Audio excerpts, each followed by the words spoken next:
Baik, Assalamualaikum warahmatullahi wabarakatuh. Perkenalkan, nama saya Ahmad Jabika dengan NIM 19091302076. Di sini saya akan mereview tugas gerakan sosial yang ke-6. Baik, bab pertama, masyarakat sipil dan negara di Asia Timur Demokratik. Asia Timur kontemporer ditandai oleh interaksi baru dan beragam antara masyarakat sipil dan negara yang patut mendapat perhatian ilmiah yang diperbarui. Cliff et al. 2018, Morris, Suzuki, dan Soh 2017, Ogawa 2018. Secara khusus, volume ini berfokus pada berbagai bentuk keterikatan dan perselisihan di Jepang, Korea Selatan, dan Taiwan. Karena ketiga negara ini mewakili demokrasi yang terkonsolidasi sepenuhnya di kawasan ini. Protes besar dan progresif terhadap pendirian konservatif yang ditampilkan di halaman depan media massa barat hanyalah puncak gunung es dalam perubahan hubungan antara masyarakat sipil dan negara di Asia Timur yang demokratis. Ketiga masyarakat yang dikaji dalam buku ini sebenarnya telah mencapai era baru pasca pertumbuhan tinggi dan sekarang menjadi negara demokrasi yang mapan, yang telah menimbulkan kecemasan sosial baru dan meningkatkan keragaman normatif. Hal ini pada gilirannya memiliki dampak pada hubungan dan interaksi antara masyarakat sipil dan negara yang ditandai dengan jalan kerjasama baru yang mengujudkan dan area pertikaian kompleks. Untuk mendapatkan pemahaman yang lebih baik tentang konteks Asia Timur, kita akan mulai dengan tinjauan singkat tentang negara berkembang dan implikasinya terhadap jalur tiga negara Asia dan kisah sukses ekonomi mereka. Jepang, Korea Selatan, dan Taiwan mewakili tiga contoh untuk negara berkembang di mana pembangunan ekonomi yang cepat diwujudkan melalui perencanaan dan intervensi ekonomi makro yang dipimpin negara. Pertumbuhan ekonomi yang tinggi dan industrialisasi yang pesat merupakan dua prioritas nasional utama para elit birokrasi, ekonomi, dan politik di ketiga negara tersebut. Di salah satu sisi, elit negara memacu kepentingan pribadi dan mendorong para pemimpin bisnis untuk berkontribusi pada pertumbuhan yang tinggi. Namun dalam beberapa tahun terakhir, ketika negara mencapai titik balik yang mendasar setelah perkembangan ekonomi mereka yang besar dan modernisasi yang terkompresi yang berakhir dengan agak tiba-tiba. Guncangan paling mendasar di Jepang, Korea Selatan, dan Taiwan adalah perubahan mendadak dari jalur pertumbuhan ekonomi yang cepat ke pembangunan ekonomi yang lamban. Sebagai contoh, ketika perekonomian tersebut telah memperoleh manfaat dari pertumbuhan dan transformasi ekonomi Cina yang tinggi. Investasi dan perusahaan dari ketiga negara memainkan peran sentral dalam industrialisasi dan kekuasaan Cina. Namun pada saat yang sama, kebangkitan Republik Rakyat Cina menghasilkan banyak tantangan bagi keunggulan regional dan kepemimpinan ekonomi Jepang, Korea Selatan, dan Taiwan. Bab 2. Interaksi antara masyarakat sipil, lingkungan, dan negara selama pemerintahan Ma Ying-jeou dan Tsai Ing-wen di Taiwan.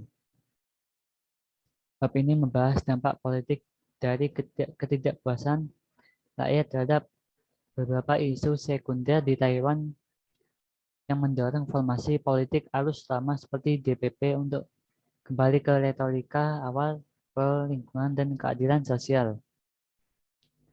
Untuk menarik pemilih pada turnamen pemilu 2016, beberapa aktivis dan akademisi yang menelusuri asal-usul mereka ke gerakan sosial direkrut oleh DPP setelah memenangkan pemilihan. Di Taiwan, seperti di negara Asia lainnya, pertumbuhan dan transformasi ekonomi telah dipandu oleh negara yang kuat yang berhasil mengaktifkan dan mengintegrasi kepentingan pribadi dan warga negara ke dalam proyek nasional pengembangan dan pertumbuhan bersama. Sebagai konsekuensi dan perkembangan ekonomi yang saat ini, kelas menengah telah muncul ditandai dengan tuntutan yang lebih besar untuk berpartisipasi politik, kesetaraan sosial, serta perhatian lebih besar untuk masalah kualitas hidup seperti perlindungan dan keberlanjutan lingkungan yang lebih baik, kemampuan mereka masing-masing untuk berhasil mengarahkan pembangunan ekonomi dan menjamin pertumbuhan yang stabil. Beberapa negara di Asia Timur telah matang menjadi masyarakat yang sepenuhnya modern dengan populasi berpendidikan tinggi dan prospek pekerjaan stabil. Demikian pula lebih banyak orang berfokus pada isu-isu seperti perlindungan lingkungan dan keprihatinan postmodern. Kualitas hidup lainnya yang mengajukan upaya yang sebelumnya tidak perlu dipertanyakan untuk mencapai pertumbuhan ekonomi dengan segala cara atas hubungan ekonomi dan politik yang lebih erat dengan Republik Rakyat DPP untuk mengendalikan gelombang ketidakpuasan rakyat dan mengubah ketidakpuasan menjadi keuntungannya.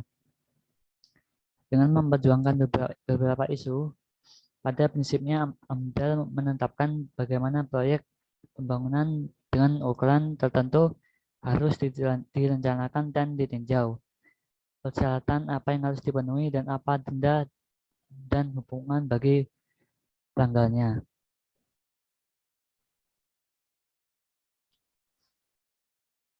Bab 3. Bekerja dengan dan di sekitar strong states. Asia Timur adalah wilayah yang didominasi oleh negara-negara yang berkembang yang mendukung bisnis dan membatasi organisasi advokasi. Namun Jepang telah memimpin dunia dalam standar emisi selama beberapa dekade. Cina baru-baru ini menjadi produsen panel fotovoltaik terbesar di dunia dan memimpin dunia dalam energi terbarukan, dan Korea dan Taiwan sama-sama mulai inisiatif hijau besar yang melibatkan pengembangan bisnis hijau, pembuatan taman nasional konservatif energi secara luas, dan upaya daur ulang yang komprehensif.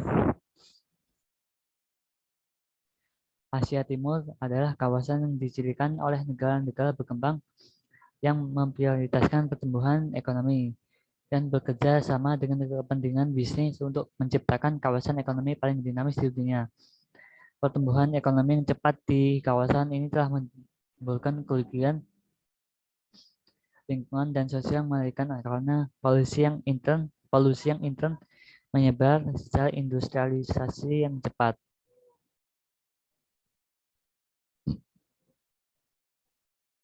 Hasilnya adalah wilayah yang mengandung paradok politik pemerintah yang kuat dan pebisnis yang mempromosikan kebijakan lingkungan ekstensif sebagai salah satu tanggapan yang sangat efektif untuk bekerja dalam konteks politik negara yang kuat. Organisasi lingkungan di kawasan ini telah menciptakan jaringan yang relevan dengan kebijakan yang secara bersamaan bekerja dengan dan di sekitar negara bagian mereka.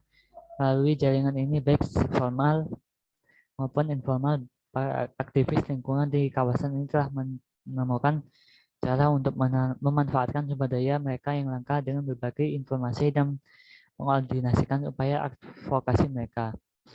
Terakhir dan mungkin yang paling penting, mereka dapat memanfaatkan jaringan ini untuk menumbuhkan dan memberdayakan sekutu dalam pemerintahan baik di tingkat lokal maupun nasional. Pola dan perilaku di jaringan ini anggotanya membantu kita memahami tidak hanya bagaimana warga di Asia Timur secara fundamental telah mengubah politik pertumbuhan pertama dari periode negara pembangunan sebelumnya. Fokus dari buku ini tetapi juga bagaimana warga negara secara lebih luas dapat aktor yang efektif bahkan dalam konteks politik yang bermusuhan dan beragam aktivisme lingkungan di seluruh wilayah mengikuti langsung dari polusi yang disebabkan oleh industrialisasi yang cepat.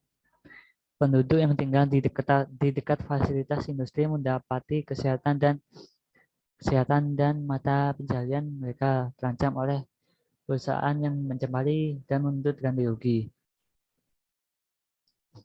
China secara aktif berusaha mengikuti model Jepang, di mana salah satu berkuasa bekerja dengan bisnis untuk mengatasi masalah daripada jalan rawan dan Korea Selatan, di mana mereka gagal melakukannya dan berakhir di luar kekuasaan Hadad 2015. Di keempat negara dan bahkan di sebagian besar dunia telah terjadi ekspansi dramatis dalam organisasi dan advokasi lingkungan dalam 2 dekade terakhir sebagai akibat dari ekspansi gerakan